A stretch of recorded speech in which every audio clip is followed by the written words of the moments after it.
today. So every day we start fresh because we can't affect the past, but we damn sure can make a difference today. Welcome to episode 8 of Shop Talk. You guys voted and wanted us to recap 210, The Dark Side, and 211, Day of Death. I mean, I knew at some point we'd covered these episodes. Like, how could we not? They're, great storylines, Chenford crumbs, we have all the Rosalind Dyer stuff, but watching them again, I just realized how great it was. And like, it helped me put the pieces together from the season premiere this past season. Mm-hmm. So yeah, for sure. Yeah, I mean, Rosalind was like a hardened criminal who felt nothing but proud, and you could definitely tell it was like eerie, but it was interesting.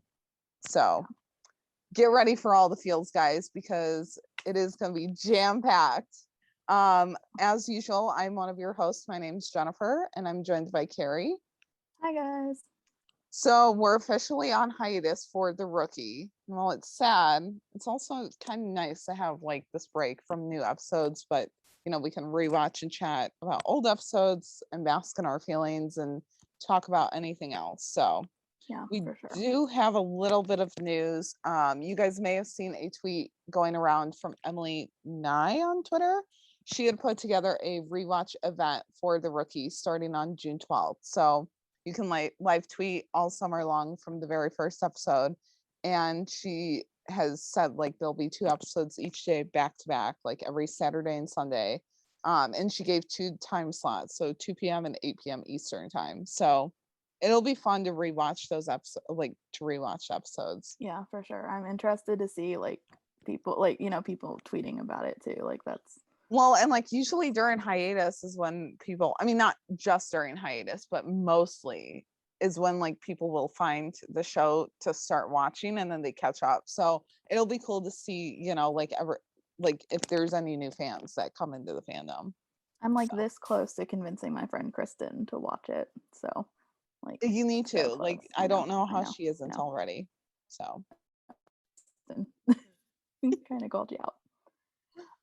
But yeah, speaking of tweets though, you guys might have also seen Eric's tweet, which was really cool. I mean, we're still flipping out over that, to be honest. We will be for a long time. But it was just really nice of him. Yeah. No, it was just so nice of him, and so he was liking other tweets of it's so great that actors support fans, and vice versa. And I'm oh my gosh, it was just so cool. So we have the best cast. Yeah, I mean, they are just so interactive with fans, and heck, they even get in on our clownery too. Yeah. I mean, weren't you watching an Instagram story or something, or an Instagram live from before, and yes, pointed something out? Yeah. Yeah, I was watching. It was the IG live that it was Eric and Rosalind, then Melissa joined them, and in the very beginning he was just talking about how the set is always really a fun time, and he was and Melissa and I are such clowns all the time, joking around, but I was hearing that now makes me think of, oh, okay, yeah, Chenford fans, we are kind of clowns too. Yeah. So makes sense that the two captains leading the ship now are clowning too.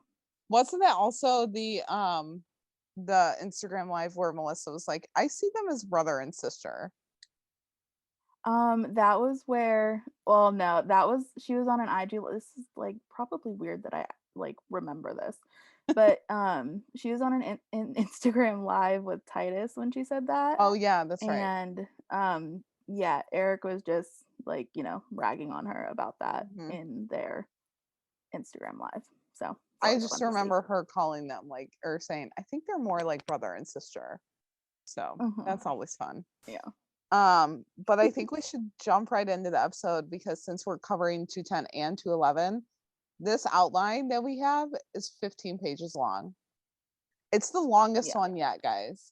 But also, to be fair, we're covering the 2 episodes, and so it's double what our normal one is. So buckle up, because it's gonna be a long one. So we'll start off with 210, just because that kind of starts everything off, obviously. And we kind of start off with Nolan, Armstrong, and Rosalind. Like that's like the main storyline in 210. So we learn a little backstory on Armstrong. His wife was a teacher, and she passed away about like 5 years ago. And then we see like prison officers patting down Rosalind and getting her ready to transport. All of this is kind of happening as we get a great voiceover from Gray at roll call. Yes. And I know I've said it before, but I just love the voiceovers. Like I like when they do the voiceover and then they're showing like they're like jumping back from scene to scene. So ADA's Sean Del Monte is back, which is a nice, like, I mean, it wasn't hard to like kind of remember who he is and like his personality because we had just seen him. So but we find out that in 2015 Rosalind was convicted in the torture and mutilation killings of 7 individuals, but Armstrong states that there's evidence body count is estimated to be a lot higher. And so, she's agreed to show them the location of 3 victims whose bodies weren't recovered to commute her sentence from death to life without parole. But, obviously the officers, TOs and rookies included, have questions about what she's getting out of this and why they're giving her the break. So we get Tim was like, why the hell are we giving her this break? Like, he was just not having it. And Nolan, like, of course, had the first question of like, so what is she getting out of this? Right. But we get another great voiceover as we see Nolan like giving a criminal to the transport team. They're getting ready to welcome Rosalind in, which means they have to like get everyone else out. And Nolan checks in on Armstrong like after the voiceover, and they're definitely like closer than like Tim and Armstrong are, or Nyla and Armstrong. So we see their relationship grow throughout season 2. And obviously by these episodes we were kind of like in the middle of season 2. So, we had seen more growth from Nolan, but then like also, Nyla had came in season 2. Like there was quite a few new characters that Nolan was introduced to in season 2. So Armstrong had worked on Rosalind's case. He led a task force that caught Rosalind. And for 2 years, they pulled on every desperate thread, praying that they wouldn't have to stand over another mutilated body. So, Armstrong isn't happy because, he's being kind of dragged back into this. So he does give Nolan one piece of advice, though, and says, don't try to figure her out because therein lies the madness. And is there any real rationale why someone would take off a person's hand or pour boiling oil down someone's throat? And he says, you don't want to know what's in Rosalind's head and you don't want her in yours. I mean, it was interesting that he gave Nolan this advice, like not so much because Nolan like, didn't know what to expect. I mean, he didn't. He's a rookie, but the fact that he had said like don't let her get into your head and you don't want to be in hers or vice versa, like because that is Nolan. Like he tries to figure out the criminals and the suspects. Right. So exactly. I just thought it was kind of ironic in a way. I forget like how much Armstrong and Nolan had like worked together before this, so like maybe he knew the kind of Nolan's personality, but I just thought it was ironic and like definitely something that Nolan needed to hear. Yeah, for sure. But Rosalind arrives at the district and Sergeant Hernandez gives Gray a rundown. This is a sassy sergeant. Like, I need to know, are all sergeants sassy? I mean, they have to be to some capacity, right? Yeah, just Gray with the paperwork was just fantastic. But like along with the paperwork, he gives him a sworn affidavit too, and Gray's like, why am I signing this? Like, what is this? And Hernandez says, like, it's so that I'm not held responsible and I'm transferring custody over to you. And then like we see Harper, Nolan, and Chen go to like take her out of the chair, like help her out. the music that is playing is so eerie. Like throughout this episode and 211, like the music was on point in every scene. But you know, like she kind of gets up from the chair and he like catches her before she falls. And you know, there's like a little tension with his hand on her arm and everything like that. But suddenly it's broken for a minute when Sergeant Hernandez is like, want us to leave the chair? That requires more paperwork. And Gray just looks at him and he's like, no, he is the sassy comic relief that we need. I mean, like we've said before, the show is intense, but it doesn't get as intense in terms of like cases. There are some cases that do get intense, but like, I mean, like blood and like gore stuff, like it doesn't get that intense. And so even just to have like Gray be that small comic relief is great. So then, you know, he says like, get her ready to head out on the train that will be searching. And so Nyla's patting her down. Rosalind starts talking about her past and how she takes pride in her work.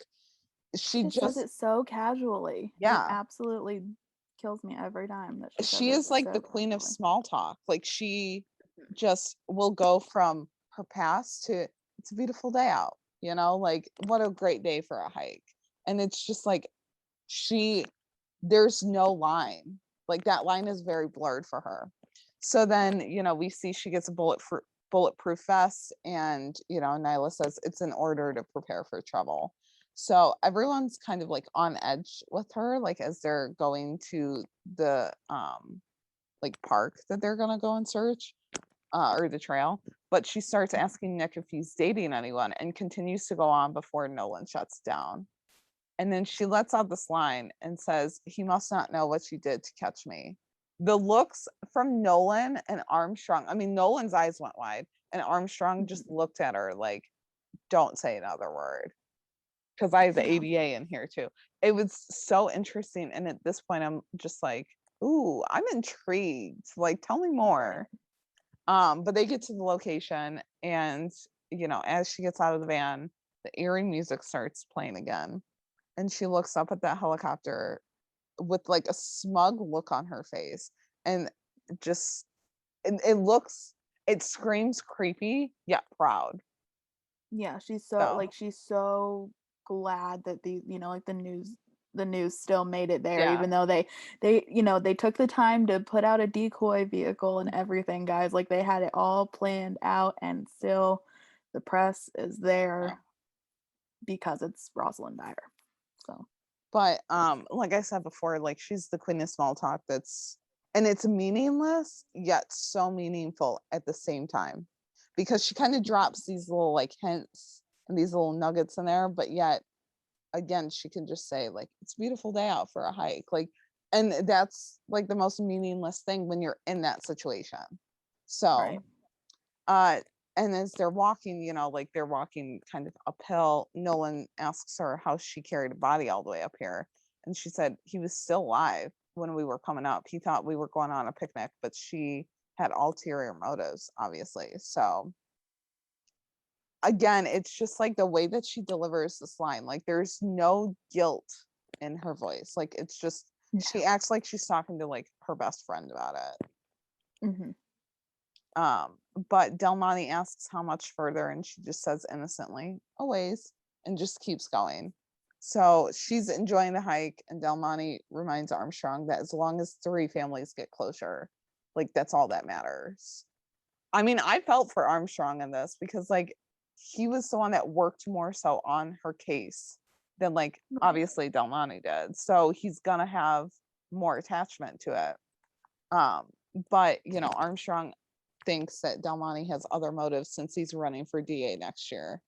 And I mean, it's kind of obvious that he does a little bit, like, you know, yes, he's in it for these families, but he's also in it to make himself look good. So and Nolan takes like they stop for a drink of water and just to like rest for a minute, and Nolan takes Rosalind's handcuffs off, and she kind of just like she kills him with kindness, or is trying to at least. And he says like, don't mistake it. I'm just trying not to get a charge lodged against me. I mean, especially when he's a rookie, like, yeah, he has to be careful. But and then she was like, it's ironic how you would think I would like put a charge on you. I mean, Yeah, I wouldn't because put it past her. yeah. So, but then like as they're standing there, Nolan thinks that he's seen movement, and then shots start getting fired. So, you know, we have that. Del Monte is shot and everyone splits up, and Lucy and Tim tells Lucy like flank him, and so they like separate Mhm. and then come at him. I've seen that, like, I mean, I've watched this episode a lot, but I finally, like, just this time rewatching, finally heard what Tim said. Like, I didn't know why I couldn't figure out flank for the life of me, but I couldn't until now. I only picked up on it because my captions had it. So Oh, see, I never watch things with captions. I should probably start doing that. That yeah. would be helpful, I'm sure. I really just watch stuff with captions like for when music plays, because it'll say like music playing or whatever. Oh, it'll tell you the song? Sometimes. But I also I just didn't know this. watch it with captions because like I will miss things. So yeah.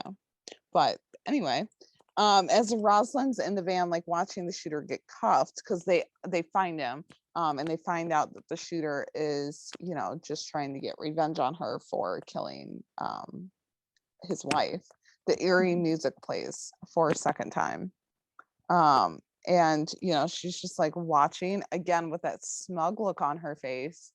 And the way that the camera like cut it, it almost made it look like Nolan looked at her, you know, like they Mhm. were looking at each other. So but Nyla says, you know, they should continue the search because they're all the way out there. If they come back another day, like it's just going to be more news, more, you know, people out to get revenge, all of that.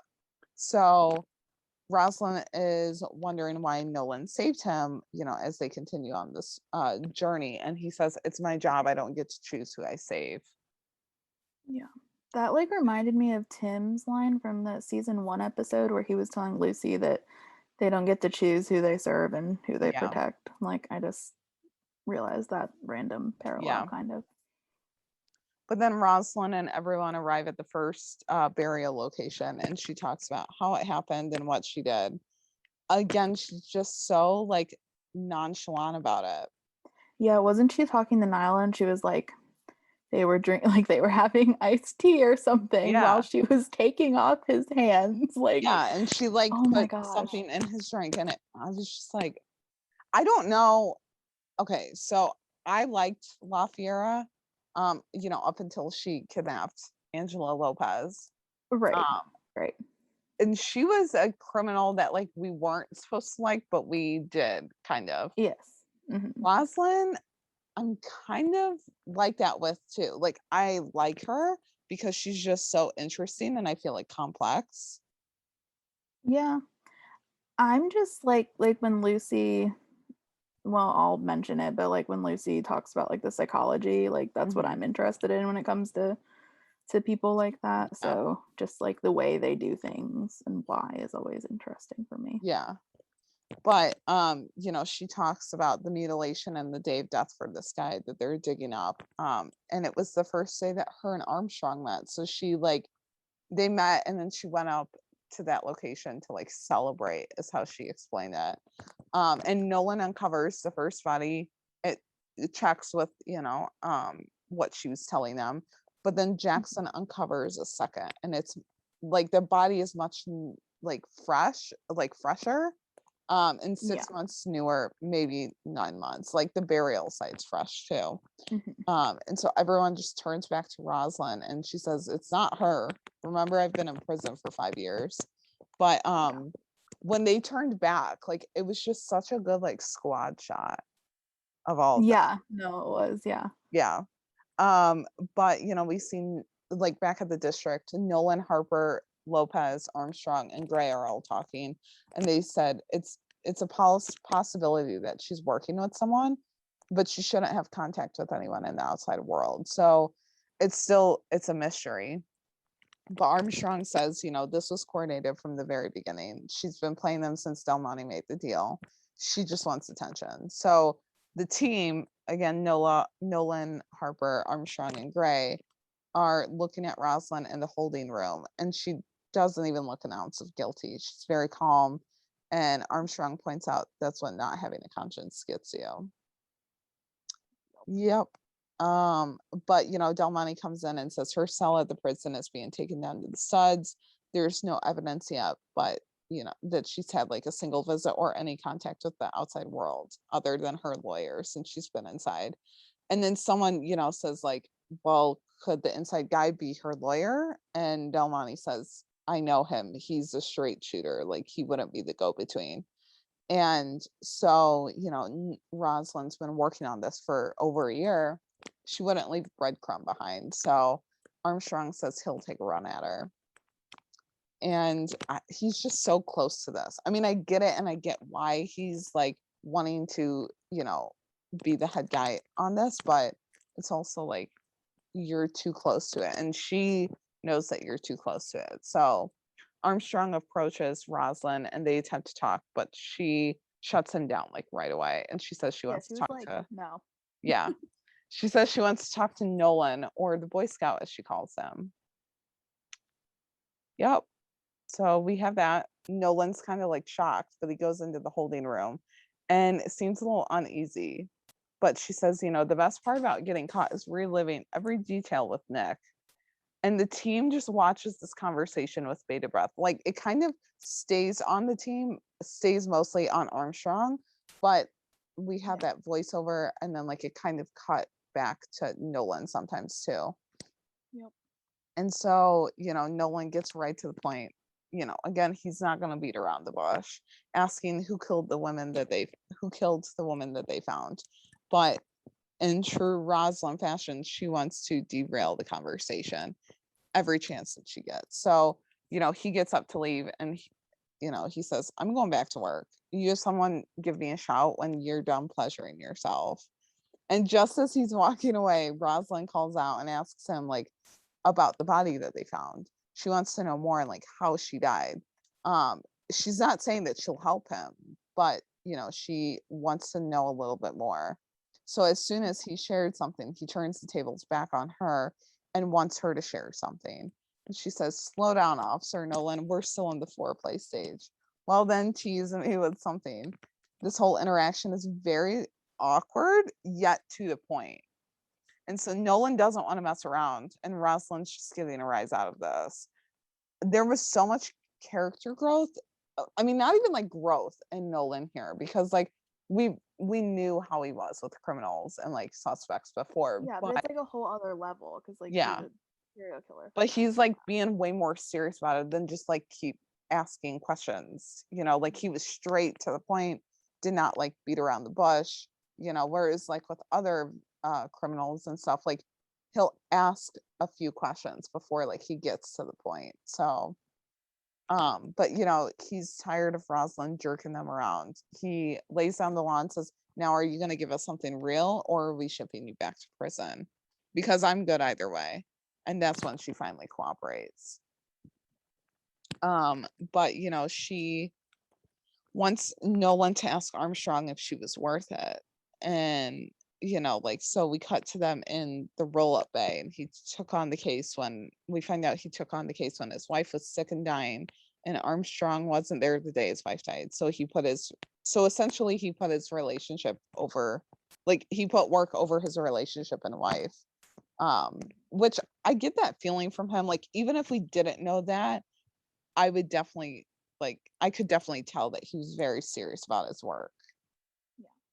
So but she like Armstrong approaches Rosalind again and says, catching you was worth everything it cost me. That line was like bone chilling, but it also like drop the mic moments. Yeah, but it also felt good for him, like good to hear him say. So the team watches footage of like the crime scene unit examining the second body, and they look at the tattoo on her ribs, because at this point they know that there was a tattoo on that first victim that Jackson had found. And so they had said they were reading it and they were like, well, the numbers could be a date, and then DOD is day of death. So, they've kind of put 2 and 2 together at this point when the second body like has a tattoo that's 3 months after that first one. And so, it turns out someone's killed every 3 months to the day. So June 8th, September 8th, and then the next one is December 8th. So they have like just a short amount of time to find this next victim. But Rosalind shares that her friend already has their next victim, and she says it's a ritual that has to be followed. Just as a side note, like, can we assume that all of Rosalind's victims were males while the second killer's victims were all female? I mean, all of Caleb's were women, at least as far as we know. Yeah. Rosalind had She had that like the professor one guy. woman- Yeah, she had the one woman though, because the guy that was trying to kill her, his wife Oh, was yeah. one of her victims. But yes, for the most part, I think they were mostly. Yeah. That's interesting to note too, Mhm. because it's like, what else were they doing with these victims? But Armstrong is set to go to the prison with Lucy and Tim to see if he can dig up anything, while Harper and Nolan are going down to the morgue to ID the bodies and hopefully predict the third. So they figure out the 2 female victims could have been tortured and suffocated at the old zoo, which is abandoned, isolated, and close to the 2 burial sites. So that's something to just, pluck away. But then Armstrong, Lucy, and Tim are looking through the books that Rosalind borrowed from the library and returned, because there was nothing in her cell, but they said, or Armstrong had said, she was a reader. So where are all of the books that she had? Mhm. And did they decode a book? They decode a book and get a code, which turns out to be a name, Brian Coleman. So the 3 raid Brian Coleman's house. They find a wall with pictures and red paint all over them, reading, "You failed her." It turns out to be Armstrong's wife. And that was kind of like a decoy, like throwing them off of the trail, like from what they were looking for before, but also just torturing Armstrong in the Yeah, I was just gonna process. say also, Yeah. for that. But then we see Harper and Nolan arrive at the old zoo, and they breach an old little cabin on the grounds, and it's just them. Not scared or worried at all.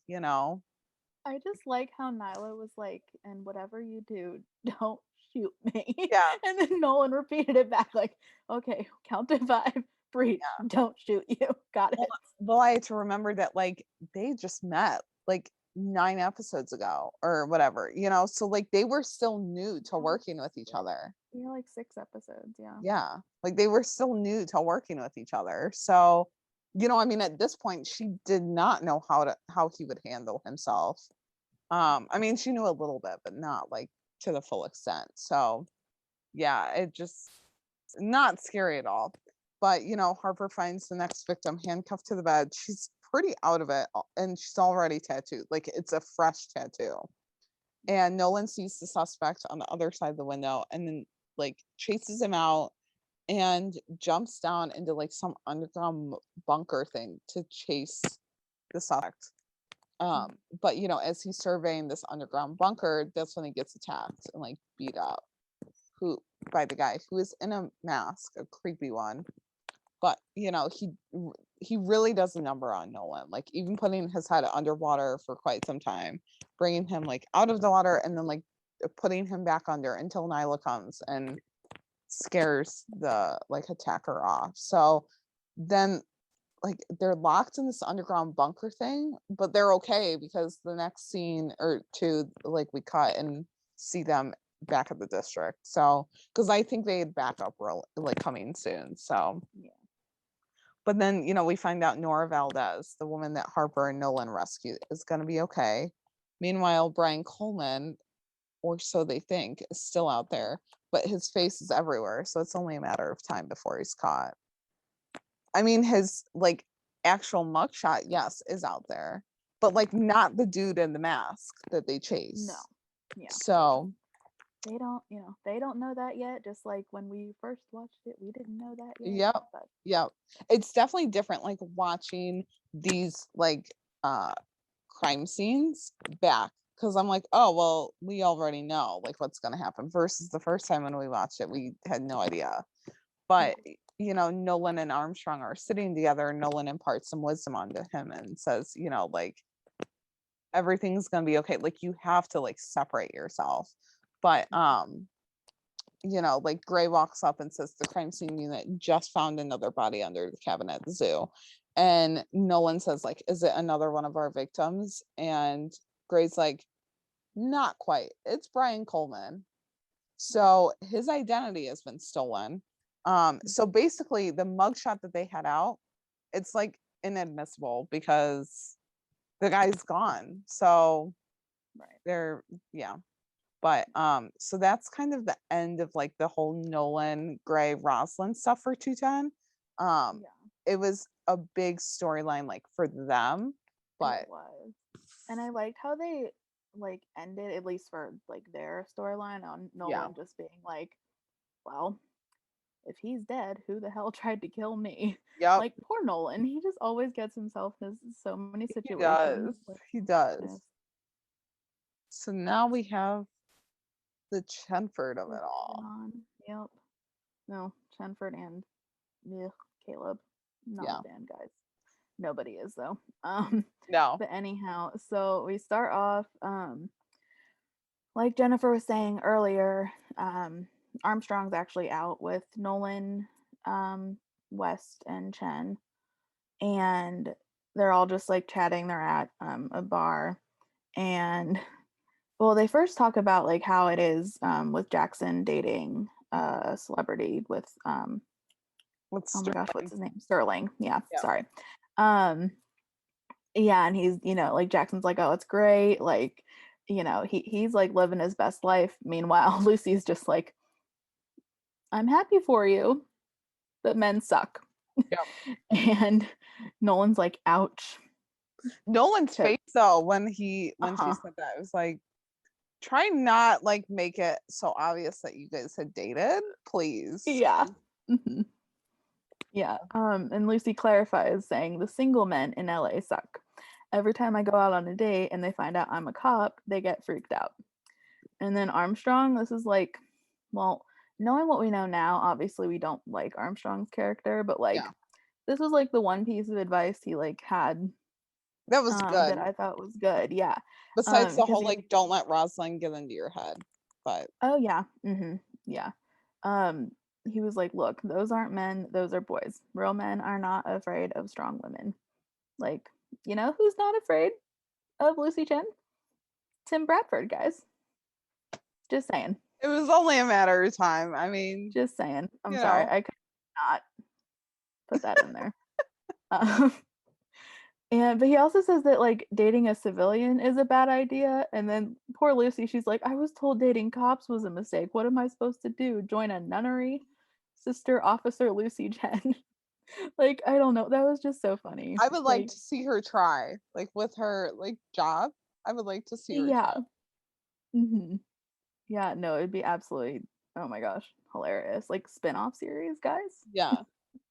No, but it was just like so cool to see all of them hang out after shift, and like we said earlier, Armstrong, before, we know everything about him, made some good points. And then as they're talking, Lucy offers to go get them another round of drinks, and that's where she runs into, well, she doesn't know that it's Caleb yet. They haven't formally introduced themselves, but that's where we first see Caleb, right? He is played by Michael Cassidy. He was also on the OC, guys, in case y'all didn't know that. But it was just cool to see him on screen again, even if he is playing a serial killer. He played a good serial killer. Like, yeah, no, he did. He didn't come across as that right at first, so. No. Yeah. And then I don't know, like I just want to know if Caleb already knew that Lucy was a cop, since we find out in the next episode that he was at the bar like scoping out Armstrong, who's a detective. So I didn't know. Oh yeah. If, like, he already I don't know. I'm just now like coming across that as I was doing the rewatch for Well, today. because he found out like after the fact, like, when she arrested, Oh yeah, that's like, true. sorry, like, Oh yeah. surprise. But Uh-huh. when, I don't know, like, because the bar was kind of busy. Like, did he see Armstrong, or did he just know that Armstrong like frequents there? And so he's like, Yeah. maybe I'll catch Armstrong. But Mhm. like, if he saw Armstrong, I mean, would he have just guessed that she was a cop too? Like anyone that he's sitting with? I don't know. Yeah. Um, and then I mean, she just said like sorry, and Melissa's Canadian, so it always sounds like different each time Like, she says it. And sorry. I just thought like it was just the cutest thing. Like every single she was like, sorry, sorry, sorry. And then like she was trying to have this, like flirtatious conversation with Caleb. Yeah. Um, and all she can see is, this other guy is Like what's stealing the money word? or something. Pickpocketing people. Yeah. Ooh, try saying that 3 times fast. I can't do it. No. Um, but yeah, so she's like focused on that. She's trying to, and she's like, oh, sorry. And then she takes off, obviously gets this guy. And like Jennifer said, the surprise, I'm a cop, and then just cue the theme song. She was Gotta just like love it. so like innocent, like, Mhm. and kind of shy about it. I loved it. Yeah. Yeah. No, it was so good. Um, and so that's kind of like the opening there. And then obviously Jennifer had mentioned they talk about why everything's happening at the district. They're bringing in Rosalind, and Lucy is like kind of geeking out over the psychology of everything. I mean, like, same. Because like obviously, as she explains to Jackson, who's like, "Can you say that in English, please?" Just basically that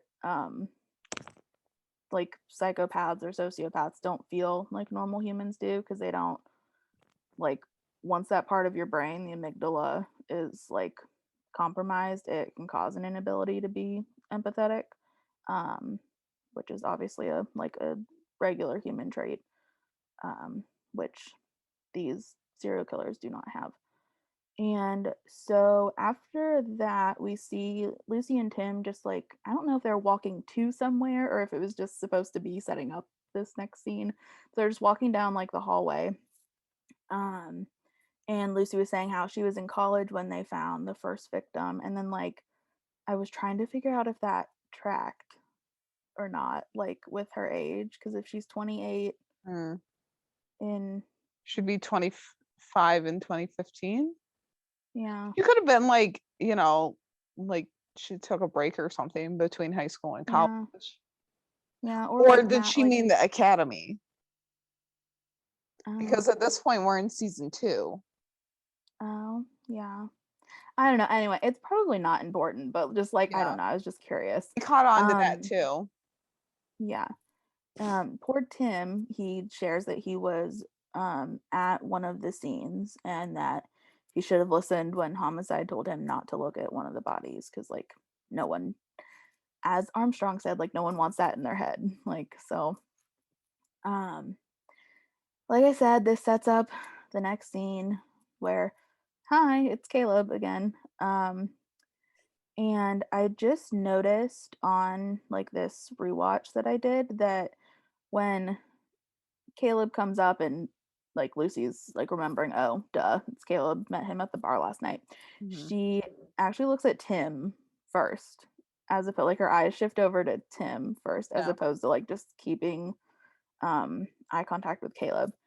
And Tim's face, oh my gosh, he like Caleb hasn't even been there for like 5 seconds, and Tim's already like make like that or not smirk emoji, the like side eye one, that just looks like a person frowning.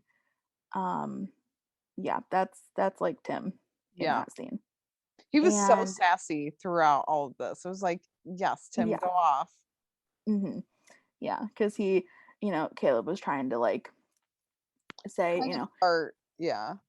yeah, before he had a chance to ask for Lucy's number, and Tim's like, we don't call them perps. Like he just does not care. Like No. and but like then Lucy kind of gives him a look like can you not, or like, stop for a sec? So she seems to kind of be interested in, like what Caleb's trying to ask her, sort of. Um, and so like when Lucy kind of looks back at him, he, like, I don't know, just bravo to Eric Winter once again for being the king of micro expressions, because when Lucy looks back at Tim, his eyebrows kind of furrow slightly. Because he's just so confused. He's like, what the heck is going on? Like, Yeah. why? Like, why? I mean, like, probably fans, like, probably the first time, at least I know the first time when I was watching it, I was like, Tim's kind of like a third wheel there. Like, why is he Yeah. still just standing in the center of this conversation? Like, literally. Yeah. Um, and so Caleb, like, has his information written down.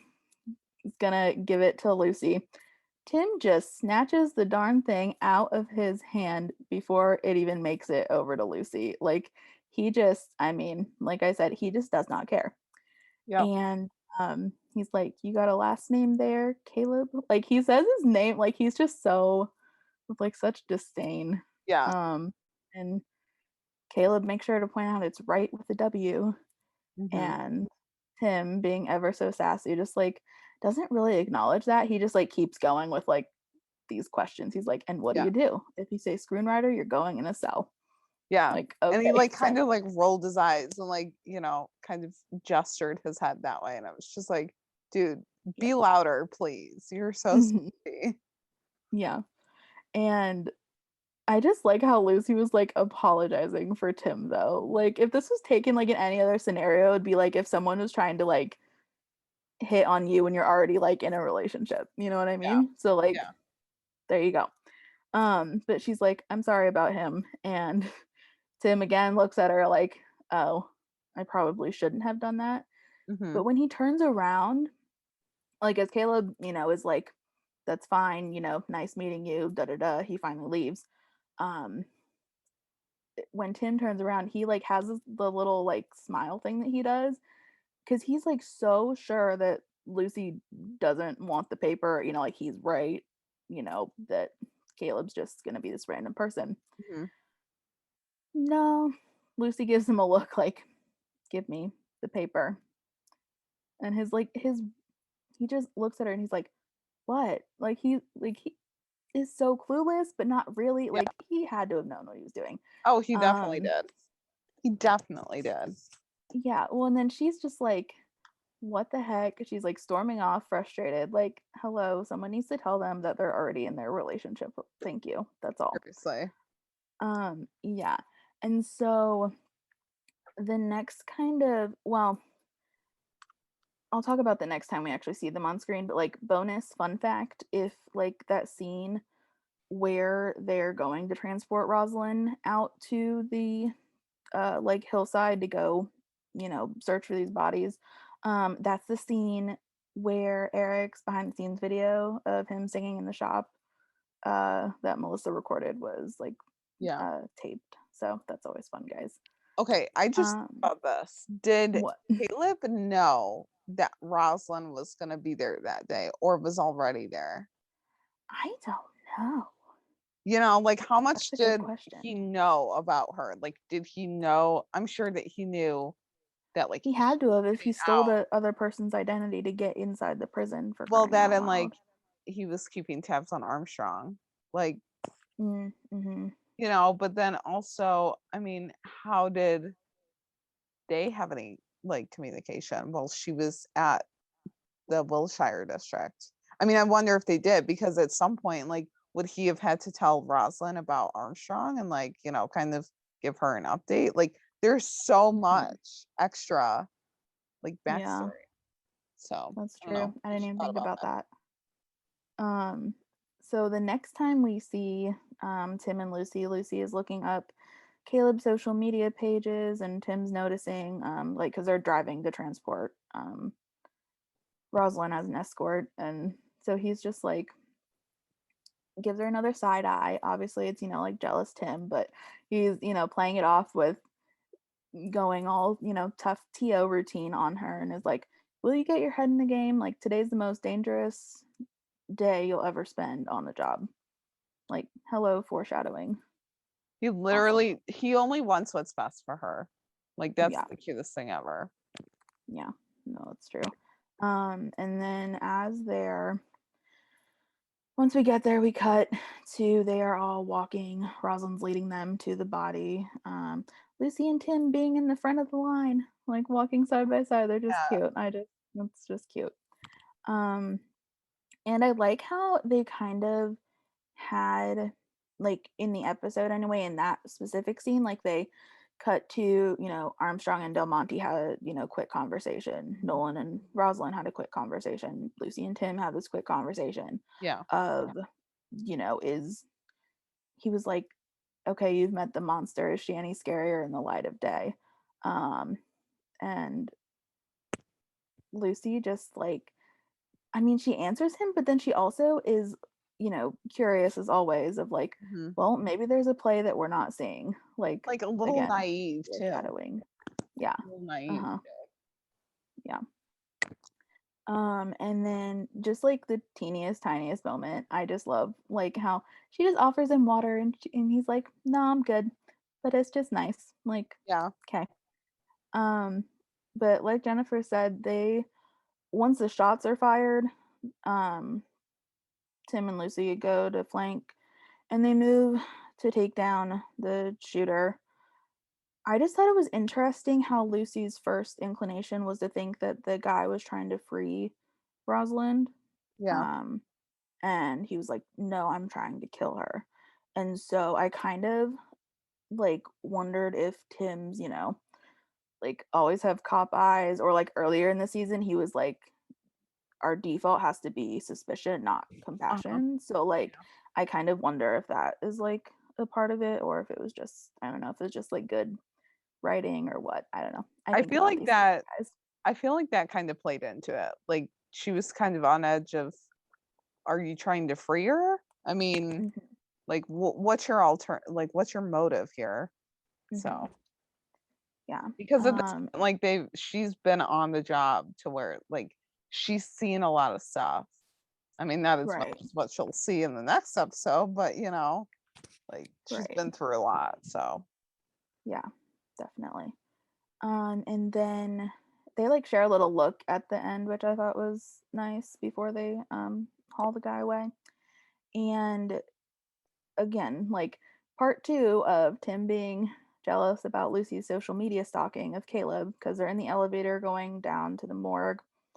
And Tim once again asks her, like, what are you doing? He can kind of see, he like bends to kind of see what is on her phone, and it's Caleb playing with the dog. Tim being ever so sassy is like, $10, that's not even his dog.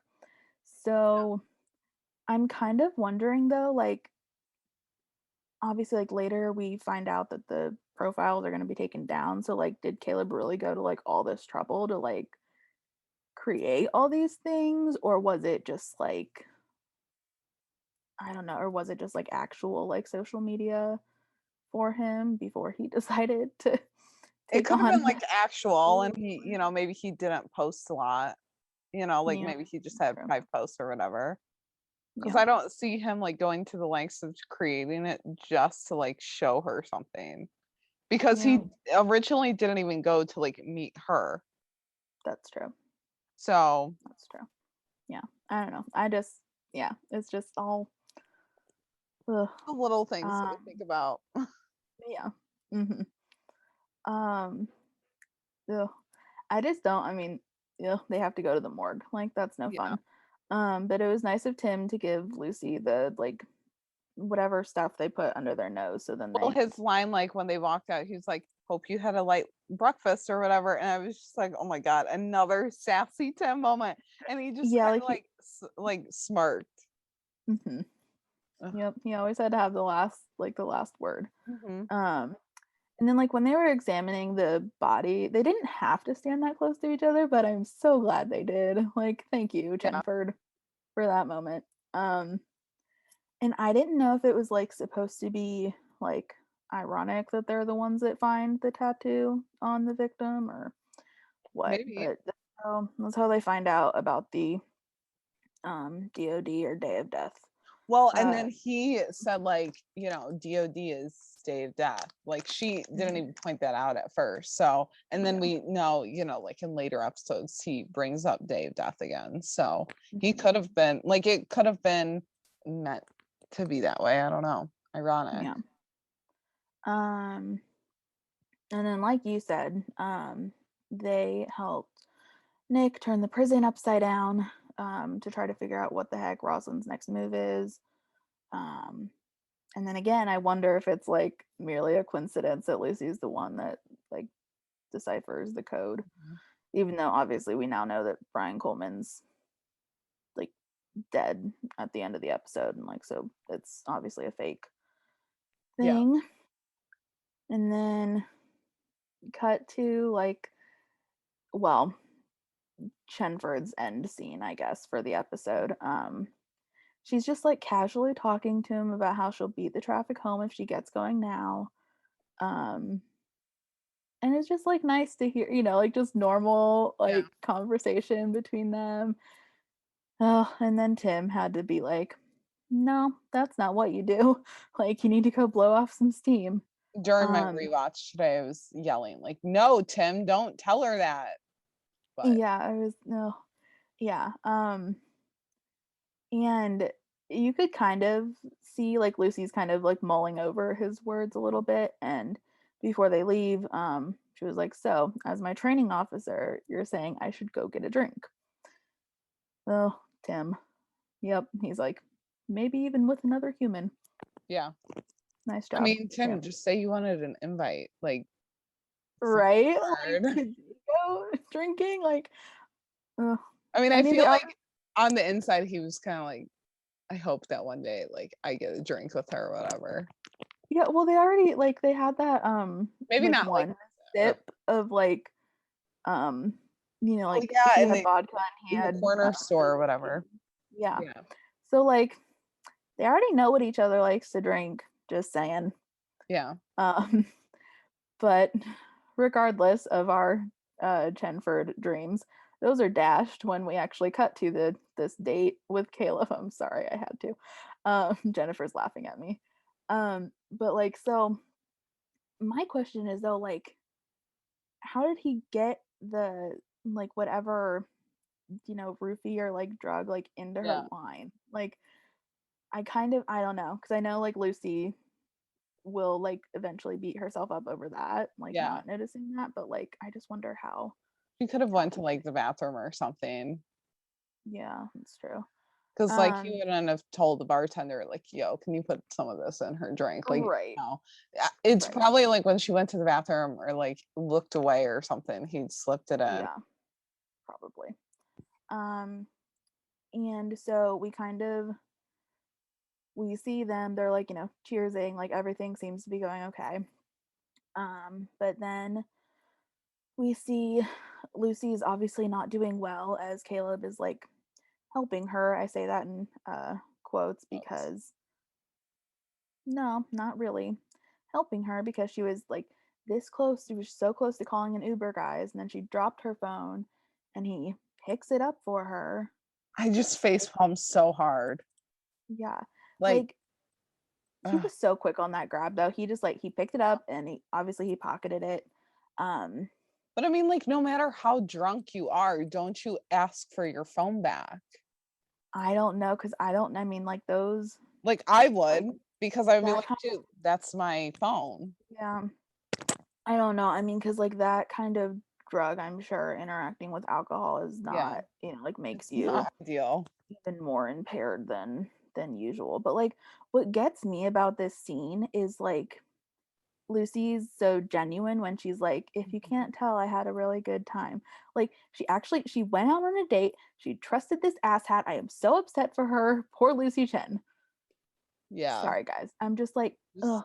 Because like, then Caleb is like, me too, unfortunately. She's like, why, you wanted to have a bad time? And I don't know if it's like just him playing her again, or if like he actually has some sort of conscience underneath all that sociopathy. But he's like, might make this next part a little easier if they had a bad time. Because he is like kind of walking her past her car Yeah. over to his, Which by and then, like, the drugs were hitting her because she didn't even ask, like, where are we going or whatever. So yeah, the last thing she said was, you put something in my drink. And before she could even like try to get out of there, his hand is over her mouth. He's tossing her into the trunk of his car. I mean, And that's where we end. like, he had to have known how long it was going to take for those drugs to kick in. Oh, So, I'm sure. what got me was like, him just casually walking her. I mean, I don't know. It just, at some point he has to still have a conscience because like he hasn't been doing this for 5 years like Rosalind was. No. So, I mean, like he's still fairly newer to it. So I'm sure he's not like as jaded and as just like normal about it as Rosalind is. But yeah, I Right. mean, I found it interesting how they also like had Lucy kind of crack the code in the book. Mhm. Like, and then, we've seen her in the last few episodes, like she was like the chemist and all that. So she's like the little detective, like smarty pants. Yeah, like she's smart. Yeah. So, We just need to but have, it just goes to show like this can happen to, like yeah. any person. Um yeah, so that's where we leave off. Like that's the end of the actual episode is what they leave off with that as. Yeah.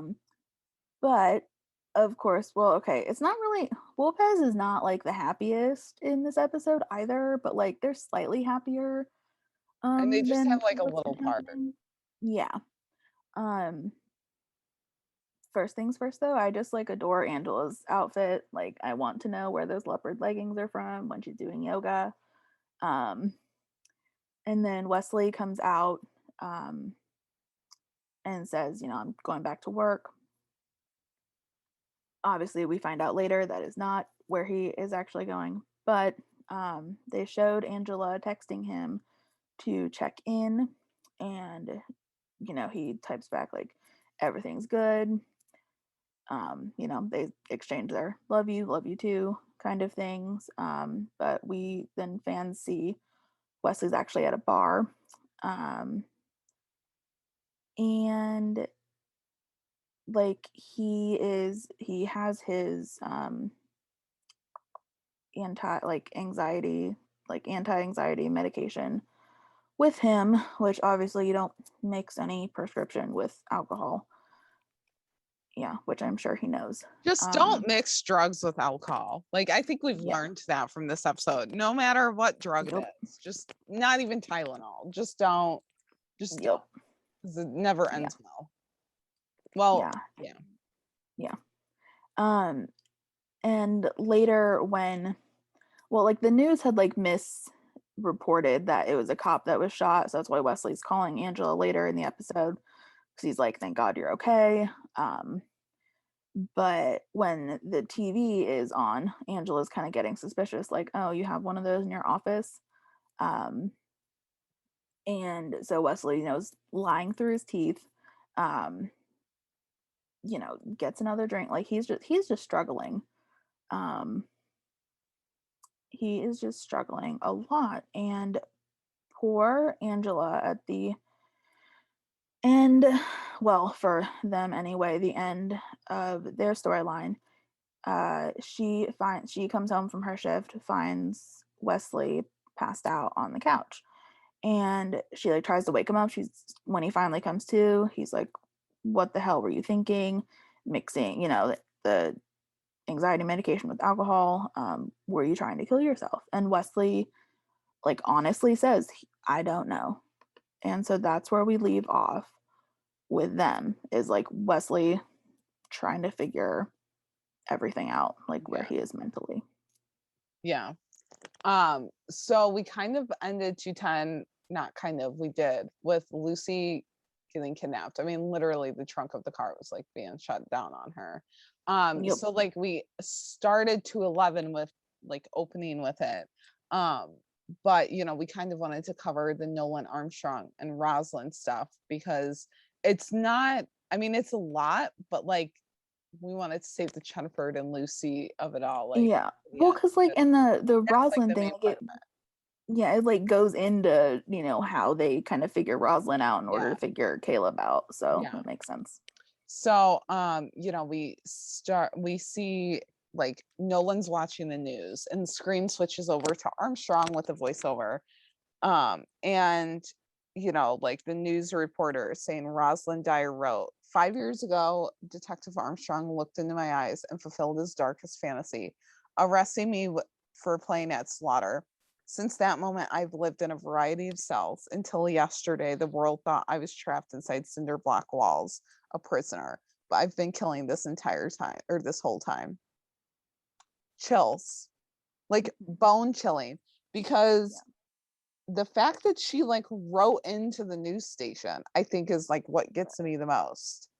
When like her like look, when the camera like, you know, pans over and she's just like staring directly at, you know, like the Yeah. security camera, quote unquote. Yeah. Oh, she's just good at being creepy. Yeah. All of the criminals on the show are just like the actors who play them are just, they really get into the role. But then, you know, we see Nolan like looking at the board and having flashbacks to the previous shows. You can definitely tell that he feels like guilty over this, like over Lucy being kidnapped. And it could be because like him and Lucy dated in season 1, so like he feels like Can so you really he feels even call it closer. dating though? I can't. I mean, for the lack of better word, I am That's just true. like, even though I Fair, really not don't want important to. right now, guys. Sorry. But I feel like, you know, he's definitely closer with her than he is with Jackson. So like he feels like tied to this more.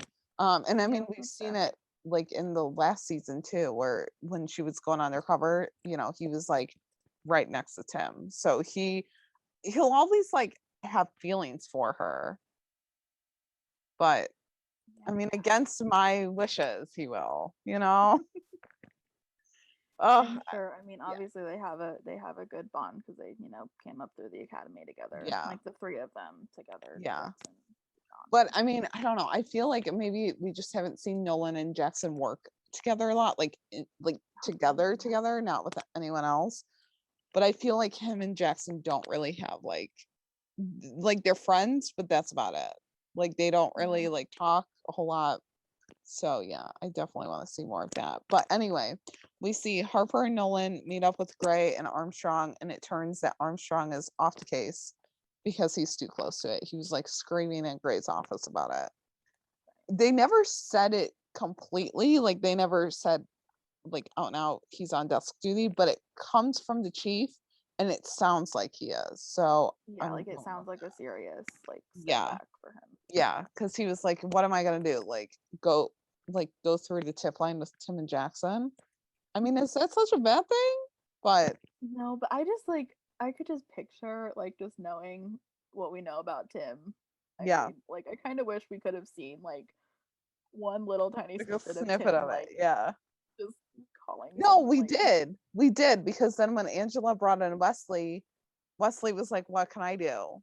And Tim was like, "Can oh you well yeah, but I like?" mean like on the phone. But I mean Yeah. yes, no, I will take Tim's No, but I thought didn't he Wesley. talk to like someone on the phone or something? But it wasn't even like it was for that long.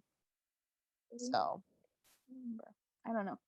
but they consider talking to Rosalind again, but it can't be Armstrong because like that talks to her. It has to be Nolan because Armstrong is too close to this. Rosalind knows that and she's just gonna try and play him. I mean, not that she wouldn't with Nolan, but like Nolan won't take it. I mean, Armstrong won't either, but And this is so the part where wasn't he like Nyla was there too, right? And like he was like he was like, it has to be me. yeah, like he like it's not a good thing that he's the one that can get close to Yeah. a serial killer. Yeah. But And Nyla was just like, you have a way of talking to people. Like it has to be you. It can be you. And she like reassures him. But you know, then Nolan's like, I'll do anything to find Lucy. I mean, that kind of like is his feelings for Lucy completely over at this point? Because that does not scream like maybe I'm over her. He's dating Grace, so I Yeah, but would like he assume could still have like residual feelings. Lord, I hope not. But he would not put that in the universe. Of course, I okay, mean, no, but like Nathan was like at the beginning of season 2, like in an interview that they all did together, was like, no, there's like nothing like left. then maybe I'm just reading too much into it. Very well could be. But So, I but mean, like I said, I just think they have a close bond still. yeah, I don't know. I think I'm just reading way too much into it. But Nyla says, like when they're walking through the prison to go talk to Rosalind again, Nyla says, even a mislead could be something. What she does not tell us could be just as important as what she does. It's so true. So true. Yep. So then Harper and Nolan like come up to her cell, come up to Rosalind's cell at the prison, and she asks about Armstrong, essentially looking for an update on him. Okay.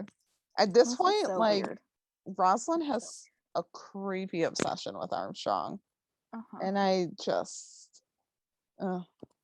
but at this point, like Nolan's playing the same game and shooting it straighter to Rosalind than before. Like, he's not gonna totally stoop down to her level, but he is like kind of figuring out how she works. So Rosalind's been communicating with Caleb through notes hidden in contraband, as we find out, like the Bravetti chocolate box. So Nolan says they just have to find out who's running the contraband into the prison. And while Nolan's all about it, Harper is skeptical. She says ID and the source of a major criminal enterprise is going to take time that they don't have. So then, Nolan's like, I have an idea. Let's ask Wesley. So they stay at the prison because, Nolan says, like, I'll give you 30 minutes. And then after that, like, your leverage is up. So they keep an eye on Rosalind. And then, like Harper is like going back and forth getting updates. So Tim and Jackson struck out with the contraband smuggler. And so now it's up to Nolan to get Rosalind to share something that'll lead to Lucy's kidnapping. No So, pressure. yeah, right. No pressure at all. So then Harper reassures Nolan that he can do this, like just kind of telling him what he already knows. So she reiterates that, or he reiterates that Rosalind's a psychopath who enjoys mind games and dismemberment, and that's kind of like out of his league. But no, Harper's like, you got this. So Nolan tells Rosalind to give Caleb to him, and she can have control back. So she points out that there's a flaw in his theory, and that's time. She said the third grade was never an end game. Rosalind says that someone is the end game, but we don't totally find out. It just cuts to Armstrong next. So he's at the cemetery for his wife. And we're just like led to assume that Armstrong is the end game and the next target. So, as he's standing at the grave, the camera is like, it got the side profile of him. And we just see like a body in the corner of the shot. So then like it pans out and we find out it's Caleb, and he scared Armstrong, who draws his gun. And Scared me the first time I watched it. He just yeah, like popped out of nowhere. I was like, oh gosh. Okay. yeah. But he tells Armstrong point blank about Lucy, and he says she'll never be found unless Armstrong comes with him. So, like if he does that, then Lucy will be let go. Armstrong, like, while Caleb gives him a choice, Armstrong goes with him reluctantly, but not before Caleb leaves a photo of Lucy at the grave saying, now I have two cops. It doesn't take long for the rest of the team to get to the gravesite because, like, Nolan had called Armstrong before, he had seen Caleb. So it doesn't take them long to get there. They're kind of like on his tail now, but they are too late because, Armstrong's gone. But Caleb takes Armstrong to the house. Armstrong's driving, like he's still, conscious, everything like that. So, they come up to the house that, Lucy's at, and it turns out that it's Rosalind's uncle's house where she scored her first kill. So it's like sacred ground or whatever. I And just like when Caleb was like telling him that, and he was like, there's so much about her you don't know. And Nick yeah, just fires back with, good, because I don't want to know. Like, Yeah. nobody wants that to No. know that. Heck, we don't even want to know that, and we're the viewers. No. Like, but Rosalind felt bad that Armstrong missed his wife's death, so she's giving him Lucy's death to make up for it. So, I mean, we knew that like Caleb's third victim was going to be Nora Valdez until like Right. that obviously got like scratched. So then Right, did right. Rosalind tell Caleb to go after Lucy, or was that all Caleb's doing? I think it was all, well, I mean, It had to have we're been all gonna talk Caleb's about, doing. yeah, And he's that's what just I'm like, leaning towards. and he's just blaming Rosalind for like, well, you can watch Lucy's death. Like she gave Yeah. me that. Well, it's But like easier, I think, for him, like, even though he wants to take credit for, like all of his doings, I don't really think he doesn't enjoy explaining himself. So he yeah, just like kind of hefts it all onto yeah, Rosalind. yeah, he was So it kind of can just wanting be to all like about her. blame her. Yeah. But Caleb says after they're supposed to watch Lucy's death, like Armstrong is gonna go into an empty barrel too. And that's when Nolan and Harper arrive at the house and they decide they can't wait for a SWAT. So Nolan takes the front, Nyla goes around to the side or the back, and he breaches the house. And then Nyla doesn't enter the house, but she shoots Caleb right in the chest, like through the window. So, Yep. like we see Armstrong is sitting down and Caleb like has a gun to him. But when Caleb goes down, Armstrong, like panics and says he's the only one who knows where Lucy is. Like when Caleb said Lucy's gonna, not have much longer. So then Nolan gets an idea immediately to call Dr. Grace and help get the bullet out because they need to save him as much as they don't really want to. But, as Armstrong's trying to get Lucy's location out of Caleb, he won't give anything. And Nolan thinks that he was able to block off the bleed until he loses it and Caleb's gone. So Nolan says, the grave has to be fresh still and they'll find her. By this time, the rest of the team like pulls up and, they have like an air, like eyes in the sky. They have like extra units, everything. So Nolan, like they end up finding her. But there's a lot of ground to cover. So we'll cover that in the Chenford stuff. But to kind of finish out all this storyline, Nolan sees Rosalind again at the end and tells her Caleb said it's over for good. And then Rosalind says, I never showed you where the third burial site is. I can make a new deal, but and then Nolan cuts her off and says they found Caleb's notes and he told them everything. So now Yeah. you're just in prison forever. And then like foreshadowing, now that we know this now, I mean we kind of figured it out before too, because hello foreshadowing, but Rosalind was like, I know one last secret about Armstrong and it's bad. And Nolan at this point just is so done with her. He's like, I don't even want to hear it. I don't believe it. Like, I'm not listening to you. And she says, but when you do hear it, I'll be here waiting. So that's where we leave off with that. And it's just, Creepy. I think like the end, like cut to a scene or like image of her just like watching him walk away. And I'm just, oh, Yeah. okay. So yeah, so all of that, like we found out kind of more about Rosalind and like Caleb. So then, it was easier to kind of like put the two and two together when it came to like a Lucy. Yeah. So as far as the Lucy storyline goes, that's how the episode opens, is with Lucy, and they open with the like Lucy's being tattooed by Caleb, which was like, it was like, I don't know what a good word is to describe it. Like, it wasn't like super difficult to watch, but it was just like, whoa, like, okay, they're like doing impactful scenes like right off the bat. Yeah.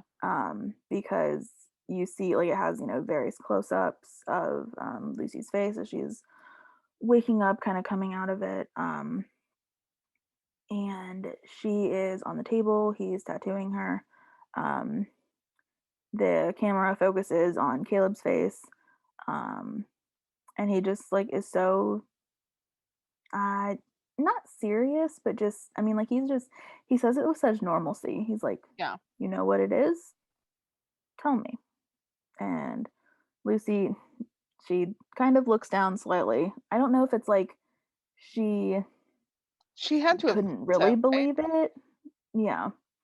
Um, but she, looks back up at him as my day of death. Like I don't know how to describe how, I mean, Melissa like delivered that line in a lovely way Yeah. of like kind of, it wasn't so much a question as it just was like a shock, like, oh, okay, this is actually like happening Yeah. to her.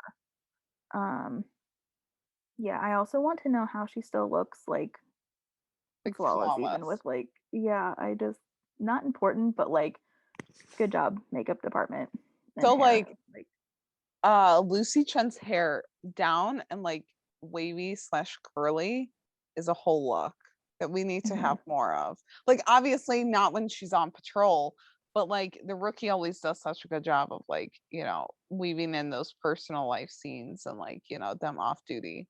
I just need to see Mhm. more of that look because it's my Yeah. favorite. When it like looked like her hair was like kind of like with like golden tones in it. So I don't know if it was like highlights or what, but it was just The like lighting. Yeah. still, yeah, it was still just like really, really pretty. Um, so that's kind of cut back to that. From that, I mean, they go into Jackson's, the one that is like at their apartment, with the coffee Yeah. and is like ready to wake Lucy up. He opens her door, sees that her bed hasn't been slept in, and he just kind of casually brushes it off. He's like, "Oh, okay, her date went well."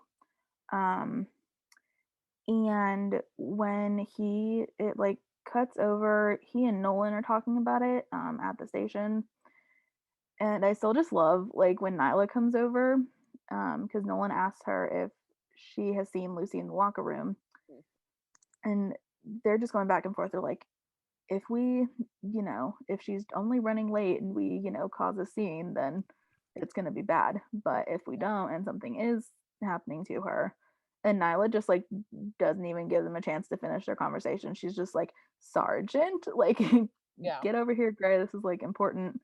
Um, and I just liked how Sergeant Gray was asking like Jackson if he knew anything about this Caleb person, and Tim like jumps in is like, no, it's Caleb, Caleb, right, with a W.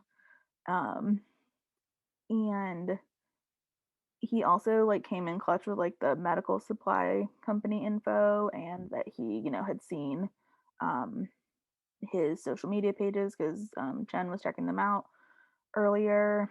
And so he and Jackson are assigned together to like go see if they can find it, like find those Yeah. pages. Unfortunately, they are already taken down. So Tim, like, I don't know, you could just see it on his face, like Mhm. his face when he realized that, oh, they haven't heard from Lucy since, last night. His face when he realizes that they can't track him down via social media. Like, he's already so frustrated about everything. Yeah. And so we cut back to they have another kind of not slow motion, but just like a Lucy waking up again. This time she's tied to a chair, or well, duct taped to a chair, I should say. Um, Caleb comes out and is eating. He doesn't offer Lucy any food because, as he so casually says, it's better if your stomach's empty, like while you're screaming, essentially, is what he implies. And he does give her water, um, although he like gives her like a sip and is like, Yeah. don't get greedy, and takes it right away. mean, you could have Um, gave her like another sip. Wouldn't have like mhm, hurt. yeah. And then Lucy kind of isn't, still trying to be in cop mode of trying to figure out like why is he doing this? Like, is this, she's like, is this why you hit on me at that bar? Why you asked me out? So you can make me a victim. And Caleb's just horrible response is, you weren't the target, you were just a happy opportunity. Because like we said earlier, he was actually there scoping out Armstrong. And Lucy asks if he is going to bury her in Rosalind's third unmarked grave. And again, just like hats off to Michael Cassidy for acting this so well, but he was just like, I think so. Like, he's actually like, it's Yeah. just such an easy thing to think about where you're going to put someone's body. Yeah. He's like, I think so. I was going to put Nora in there, but your friend screwed that up. Like, what the heck? And he doesn't really like come off as creepy with it. He just comes off like he's just talking to her like he's her friend. Right, which is like similar to what we saw earlier with like Rosalind when she was showing them the burial site and stuff. So like I feel like that like kind of played into him, being her protege. Like obviously they like have learned from each other and like fed off each other over the last like year that they're unfortunately bonding. Yeah. The last thing Lucy tries to ask him is like, why the tattoo? Is it a display of ownership, a control thing? And again, his chilling answer, he's like, no, it's not for me, silly. It's for you, to force you to face the truth of your death. It's the gift of something we rarely get in life, clarity. Like, I have no more words. I can't. I got chills like the first time I watched it. I hadn't watched this episode in a while, but when he said like that, no, it's not for me, silly, it's for you. I like could recite that.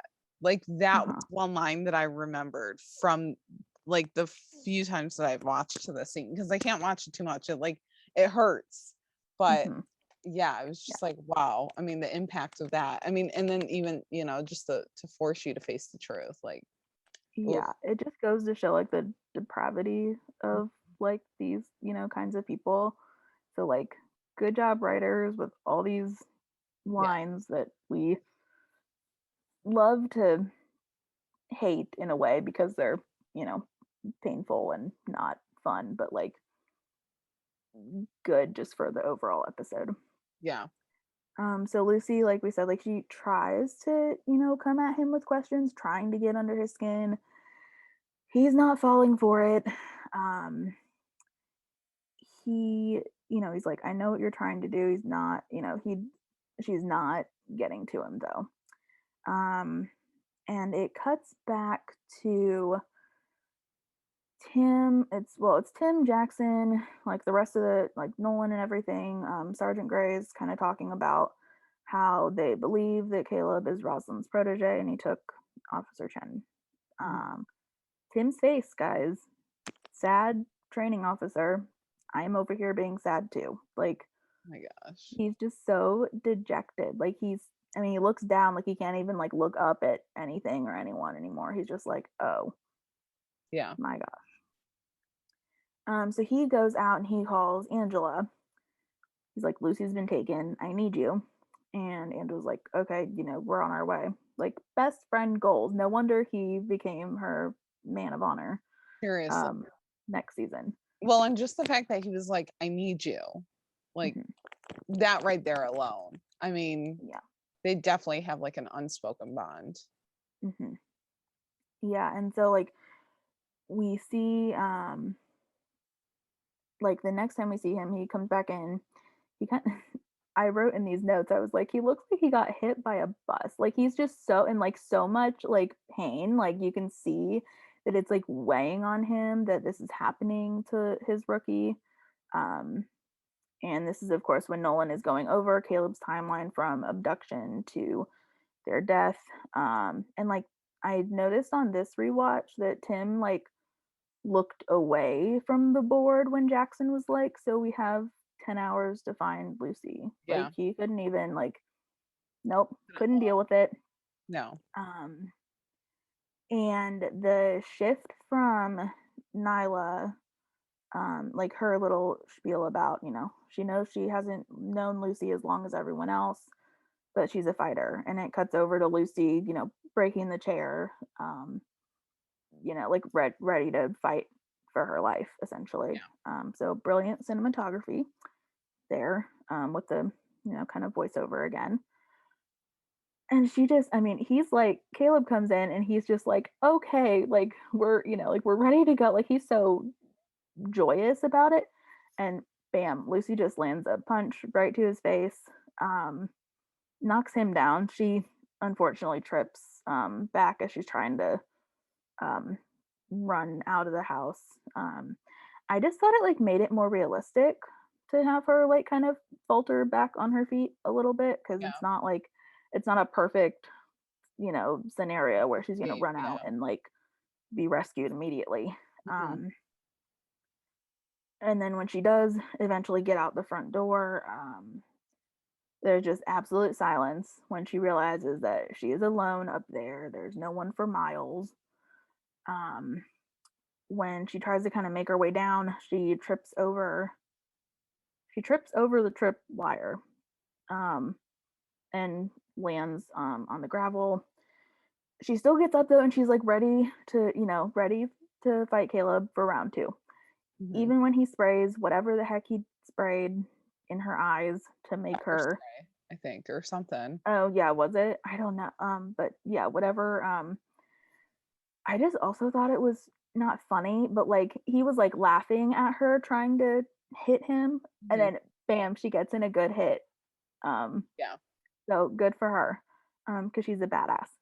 So she was trying to, like she hit him in the face again. She was trying to, take her chance and get out. Caleb, unfortunately, catches her, knees her in the stomach, throws her down on the ground, and kicks her, all before dragging her away by her leg. Like, watching oh this again, just like it gave me the feels, and then I was like, oh my god, the parallels to this Chicago PD crossover we have on Wednesday.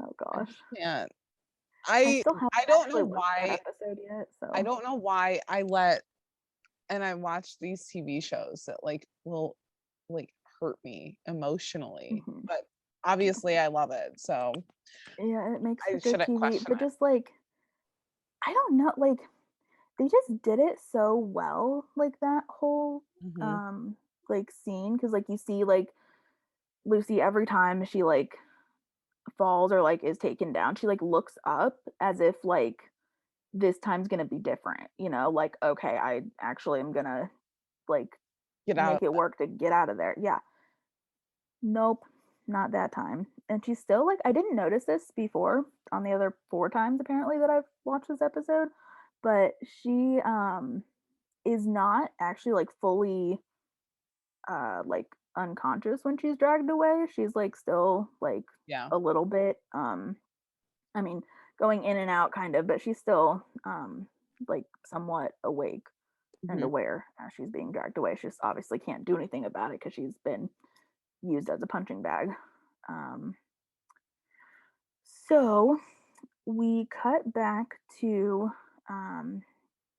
like we said, like Angela's arrived.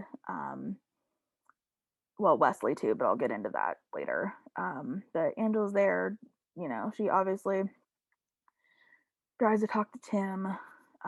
He gives his, I don't want to say famous speech, but I mean kind of, because like he has like the lip quiver and everything. Like he's so emotional, like delivering this um explanation kind of to Angela about, she went out with Caleb because I told her to.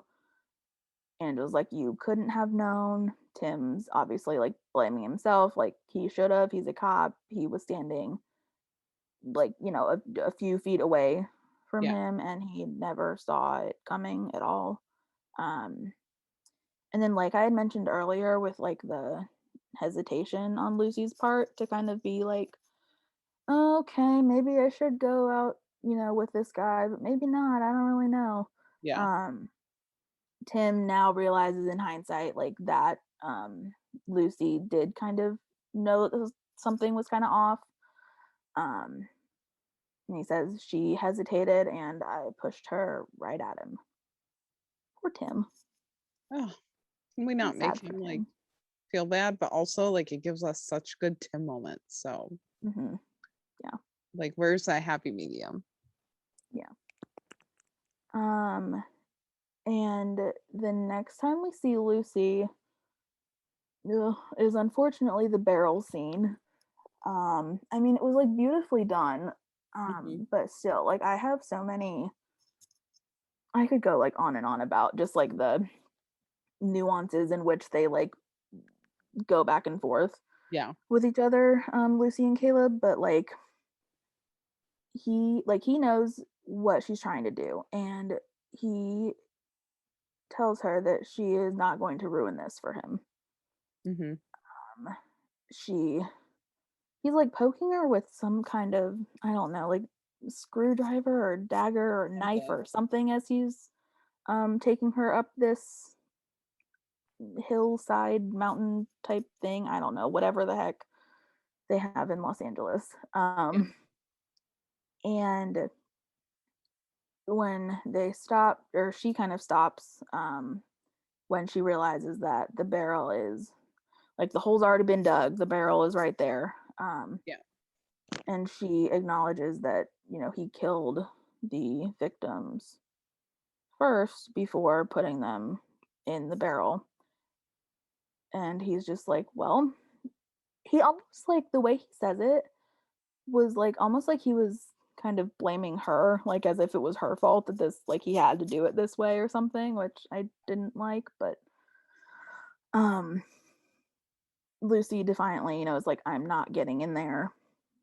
I mean, just like noticing, like, as I was watching the way the camera was, it like made the barrel seem like it was as tall as she was. Like, it was so, like, just the difference in, or the lack of difference rather, and like the barrel and her.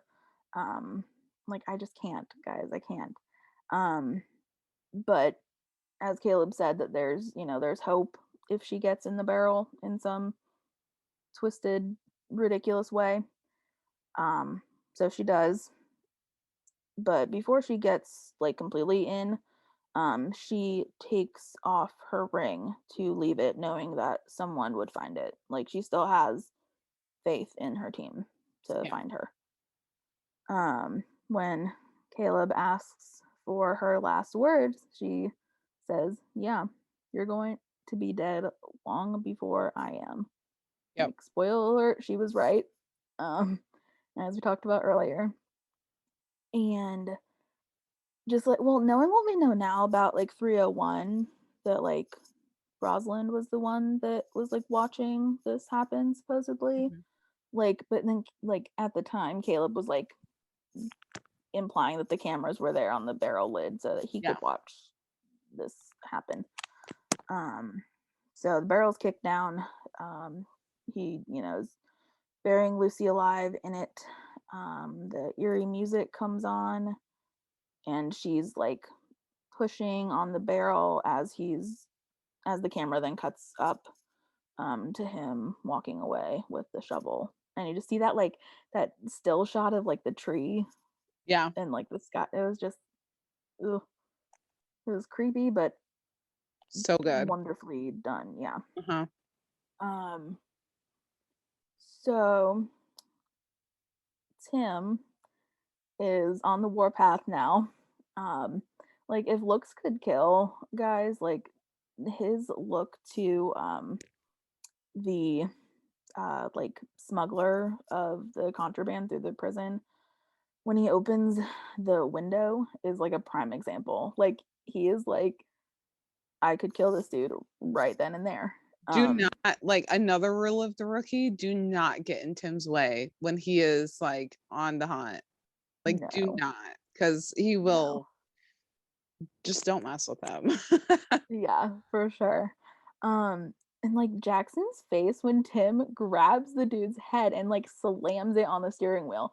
It's like I didn't find it like funny. Like funny is not the right word, but like at the same time I'm like, Jackson, are you really that naive by now, dude? You should really know that like Tim's gonna, like he cares about Lucy more than other people, so like he's gonna do whatever he can. Yeah. Well, that and like Jackson is so close to Lucy. So I mean this case had to hurt him too. Yeah. But yeah, it was Yeah. yeah. I liked his line though. Oh yeah, the one that I'm gonna talk about. Yeah. Yeah, I always like it always makes me again, I don't know why I find it's not funny, but just like the way he delivers the line of you're a mid-level idiot. Like he just is so blatant and has no regard for this person at all. He's just it's like a means to an end in a way. Like Tim just wants obviously to get Lucy back. He says, now I'm responsible for a life that is in jeopardy and I will do whatever I have to save her. He asked the guy if he understands. He's like, you're going to give me that name of the person who gave the contraband to Rosalind anyway. And the guy so stupidly asks, why would I do that? And Tim's like, Well, because his head is against the steering wheel. Yeah, too. that's true. Yeah, like while you could see like would- how tightly Tim was holding on to his head, he's just like, I'm like, dude, really? I mean, I would be like giving him anything and everything at that point. Heck, Tim Bradford could look at me and like just with the like kind of scary face on, and I would be confessing to crimes that I didn't even commit or something. Like Yeah. honestly. Yeah. But he's just like, yeah, because he's like, because if you don't, I will pull you inside out. Like he probably would like he was just ready to Tim would go to great lengths. Like he would know no bounds. Mm-hmm. Yeah.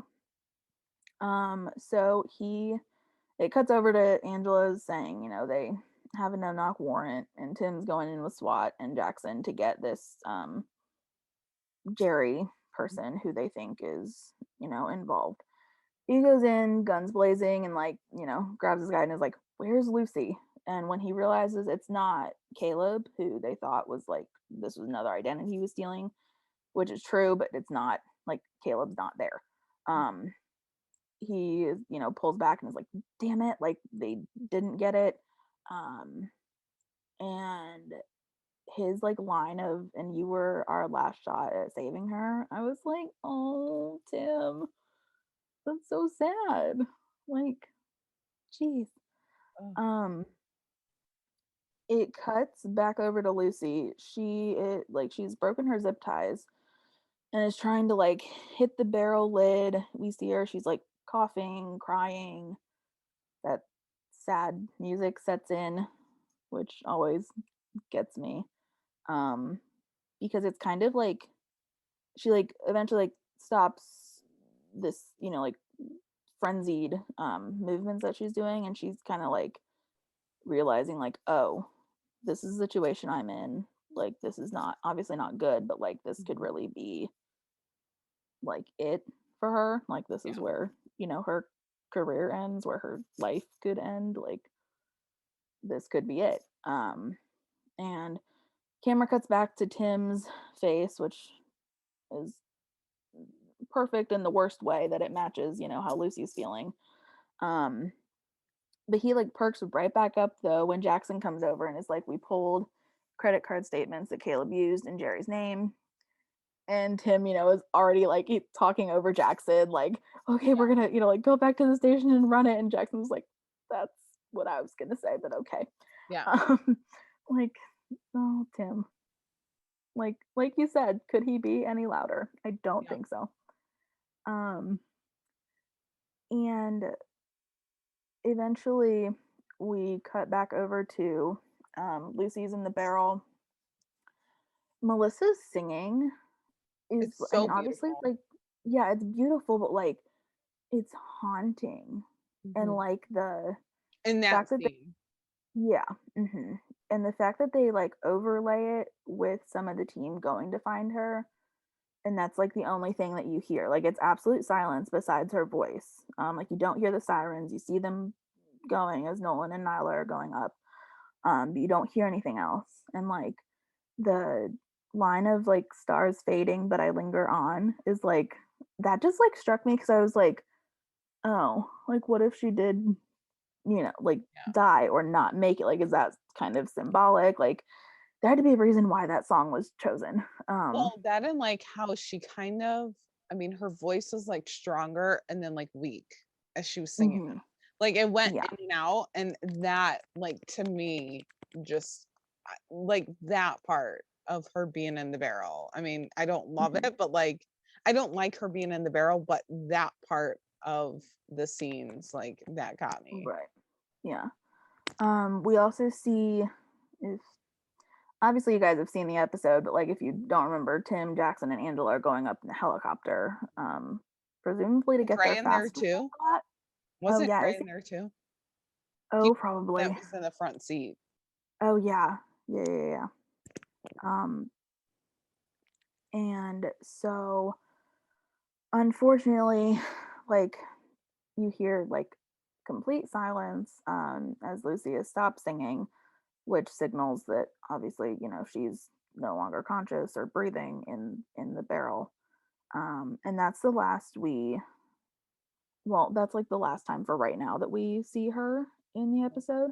um Cut to, you know um was it Nolan that announced that Caleb was dead when Yeah. Tim Yeah. and yeah, okay.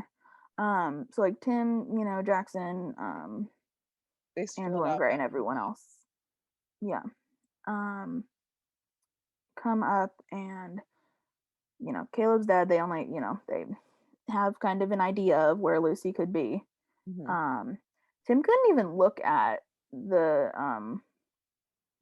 thing of Lucy in the barrel. Like he Yeah. couldn't look at the phone. Yeah. um Poor guy. So it like, there's a bunch of camera shots of different people looking different places. um Tim's the one that finds her ring on the ground. He goes to pick it up and kind of kicks around till he hears Mhm. like where the barrel should be. He yells it, I've got her, I've got her. Even when he's offered a shovel, he simply passes it along to Jackson and continues to dig with his bare hands. I Well, am crying. I liked how like when Gray, had everyone split up, like Tim and Jackson stood back and Tim was like he wouldn't bury her close to the house. So we have to like go out farther. And then at Mhm. some point like they did split up. So it was Yeah, just so perfect. yeah. Ugh. But like, so he's the one. I mean, obviously, like everyone's like kind of trying to, help him get the lid off. He's the main one that pulls her out and like back and is laying her down on the ground. Um, I like how they did like, I don't really know how to describe it, but you heard like bits and pieces from other people as Yeah. Lucy was laying there. So you kind of hear Gray ask if she's breathing. She's not, so he's administering CPR. Again, we have the little I don't know if they're beats. I should know this because I'm a music person, or I was, but like the music and like the silence otherwise though, just wonderfully done. I understand why this scene has over 5 million views on YouTube because it's just so like Yeah. it's just powerful. Like if I had to have one like scene to go tell people like why you should watch the show, that's it. I think that's the Is scene like that that people do scene. use. Like Yeah. that gif. Yeah. Hmm. Yeah. For me, like it's the music. How Hmm. I didn't hear anyone talk, like how it's just the music and it just cuts in and out. And it's like Yeah. it almost resembles like a heartbeat or something Hmm. to me. Yeah. Yeah. Yeah. So like everyone, good camera work again, because like everyone, it kind of cuts over to Mhm. Armstrong, cuts over to Nolan, like everyone, cuts over to Gray and Jackson. Like everyone can see how distraught Tim is over this. Um, she eventually wakes up. His like little, I don't know what, like he was just like, oh, like he was like not surprised that she woke up, but just like glad that she did. And he's kind of holding her head up. She starts to cry, so he's pulling her in, and kind of hugging her. He looks kind of like he's wanting to cry or like, going to. People have said that he's like whispering like it's okay or you're all right or things like that. I don't hear I it. can never hear them. Can you hear them? No, and No. captions don't pick it up. I don't Oh, okay. think. Yeah, so I don't know, but that also just reminded me though of in the IG live that I was watching earlier, apparently Melissa had gotten a bruise on her cheek from Eric's badge, like on his uniform, because of how tightly like Tim quote unquote was Yeah. hugging Lucy quote unquote. Um yeah. So like that, I mean, they just like, I don't know, like Melissa was saying in her IG live of like how like the space was safe, to like work Mhm. in and like with, and like it was so like everyone was so like great about shooting these scenes and everything. Like, so I'm just glad they did it so well. Melissa and Eric just played these scenes so well. Like, Yeah. I mean, from Eric's micro expressions and like just his Mhm. expressions overall to Yeah. Melissa's just like her dedication to the storyline. And, Mhm. it just, this is one of the best scenes, and it's clear why it has so many views on YouTube and why, like, when someone says you should watch The Rookie, like, they talk about the scene. I literally talked about it over the weekend when I was talking to a friend who watches some of my other shows but doesn't watch The Rookie. I was like, you should watch The Rookie, like, not just for um like the characters, but also for like the storyline, especially this one. Like, Yeah, and yeah, so people use this scene, I think, the most to probably talk about The Rookie and like get other people to watch it. for sure. But it was just like, I don't know, Melissa had said that like part of the like like doing all the emotional scenes that they'd already shot had like kind of gotten to her at that moment, and so that's why like the tears and stuff were like easy to kind of come to. And oh guys, it's just so much in that Mhm. wordless scene. Yeah. Like there's so much to unpack. um and so the camera pauses on the hug for a small moment, before cutting over to the hospital. um Tim is there like a good work husband should be, Mhm. by Lucy's bedside, waiting for her to wake up. Um, and he like rolls his chair over. She acknowledges that she's reading, or that he's reading Teen Rebel, which is some kind of magazine. Um, Shows her like a page or something, is like it's about like a quiz about BTS or Yeah. something. And Tim, being ever so clueless, is like, what's a BTS? Like, I don't understand. Yeah. And Lucy, laughs at that. Like, they're just so cute.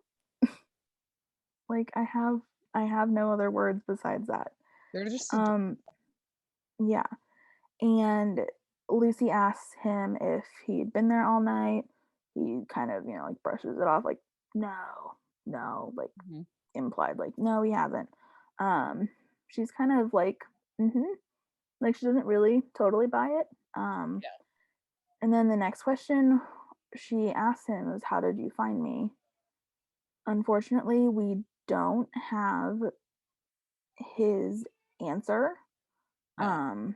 because John comes in with the enormous pink bear. Yeah. My goodness. And Jackson comes in later with the flowers.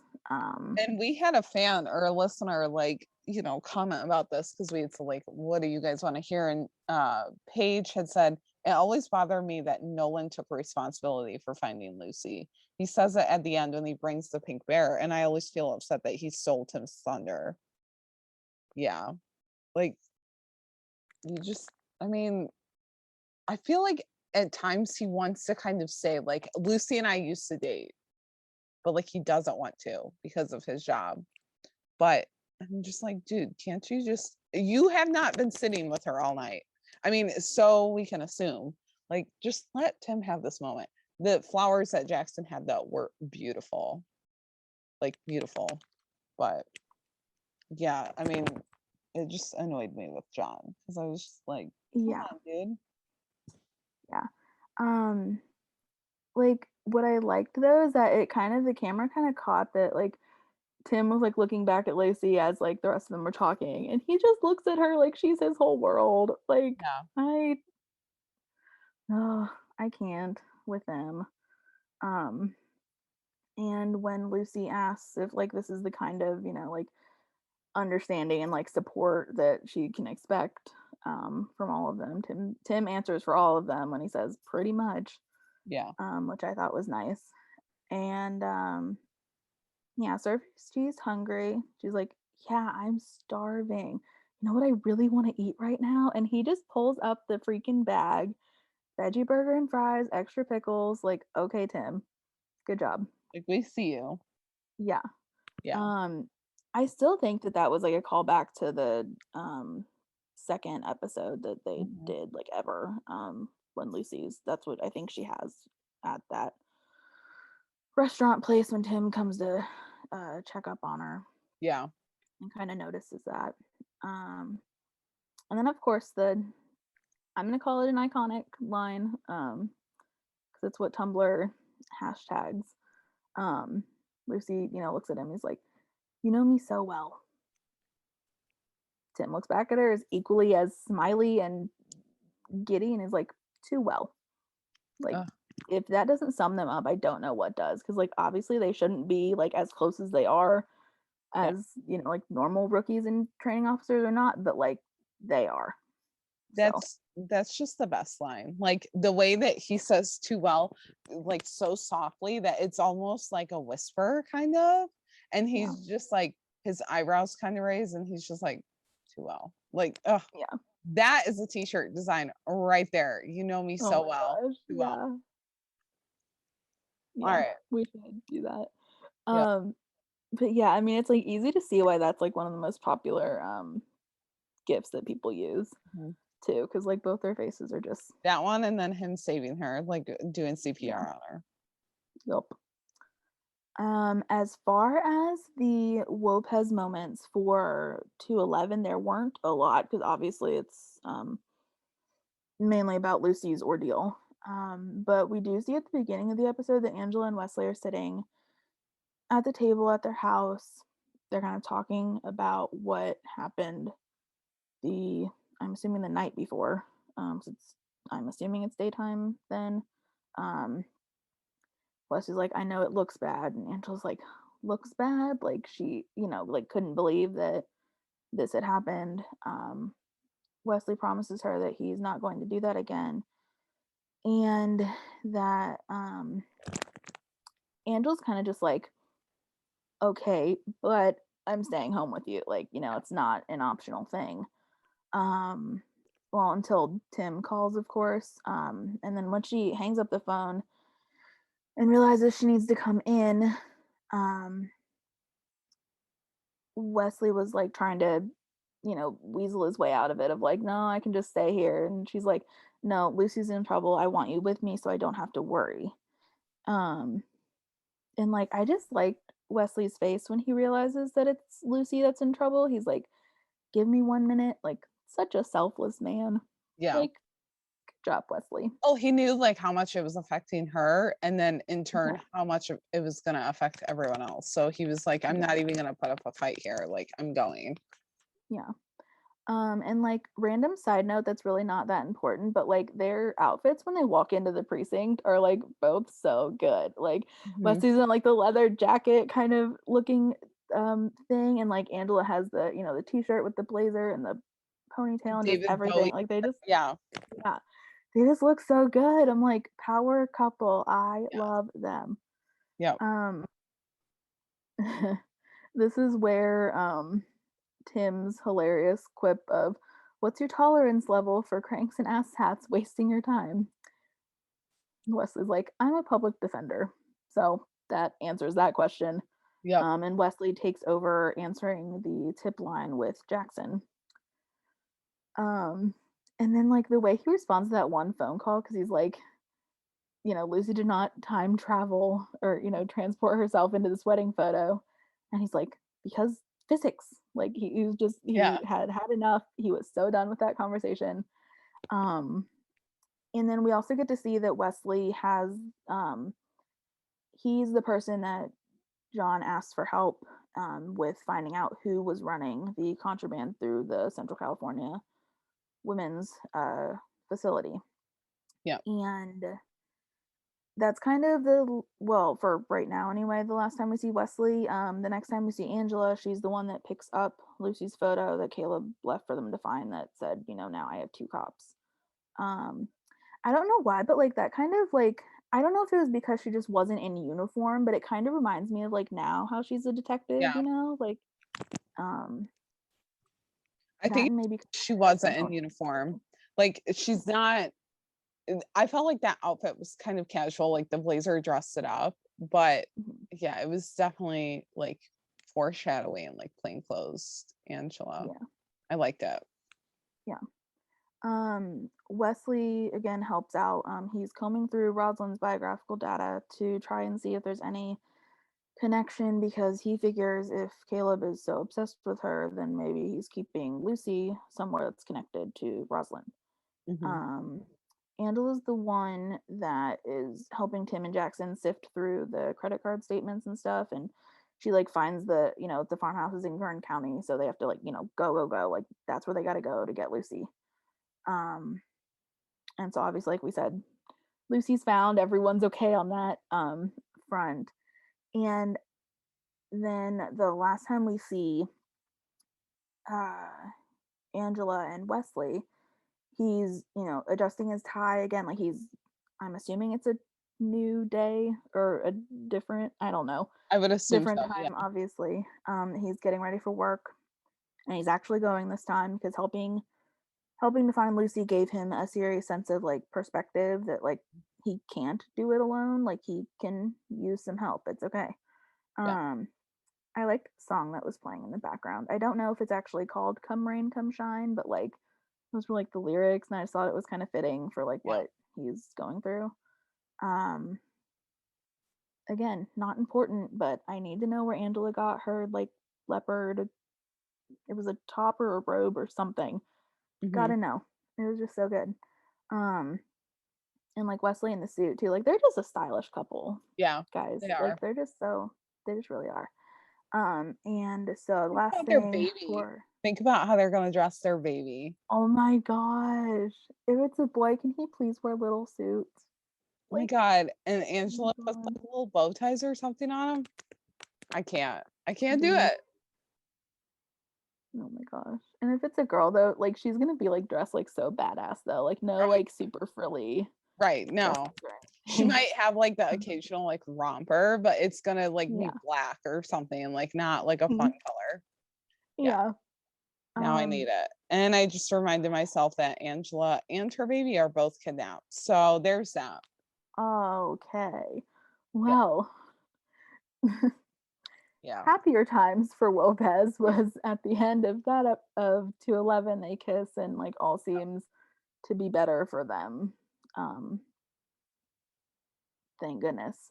Although apparently it doesn't stay that way for very long, because now it stayed that way for like a season and a half. Yeah. But still. Yeah. But did we have any other notes on on these episodes? I mean, they were a lot. It was very like Chenford heavy. Yeah.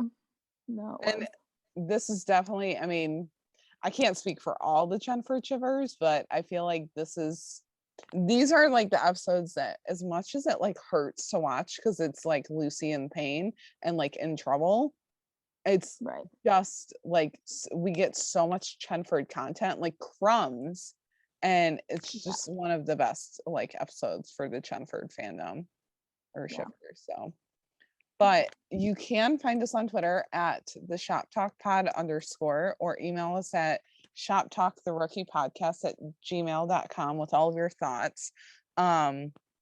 We would love to hear them. Like, we don't just watch The Rookie. I know we've mentioned it before. You know, we watch other shows. So, you know, if you want to talk to us about any shows that we're watching, like, by all Yeah. means, because like it's hiatus season. Like, we're coming up on all of these shows ending. So finale week is like painful, but we'll also be watching like other shows during hiatus, along with rewatching The Rookie. So you can also find us individually on Twitter too. I'm at jstark804. And I am at Carrie Hyman. And like we mentioned before, we do have merch. So make sure to check out our T Public store. I know they're like always having sales too. So if you want, it's linked in our Twitter. So if you follow us on Twitter, it's linked there. yep. And then like if you don't see it or something, like just tweet at us and we can share the link. But you know, like if you want some merch for The Rookie to kind of get prepped for season 4 or for rewatches or whatever, like, you know, go ahead and get it. We'll be putting up some new designs soon. I've been trying to figure some out and trying to figure out like how to do a few. So yeah. So and our plan for next week is to take a break for the holiday and just kind of regroup, but we'll be on Twitter too. So, you know, getting ready for that rewatch event that's going to start in June. So just come like talk to us on there because Yeah. we can talk about any and all episodes. Because we also love to talk and like we're nice and we just want to be like BFFs with everyone. So yeah, totally. But, that's it for now. Bye everyone. Bye guys. Go get 'em, boo.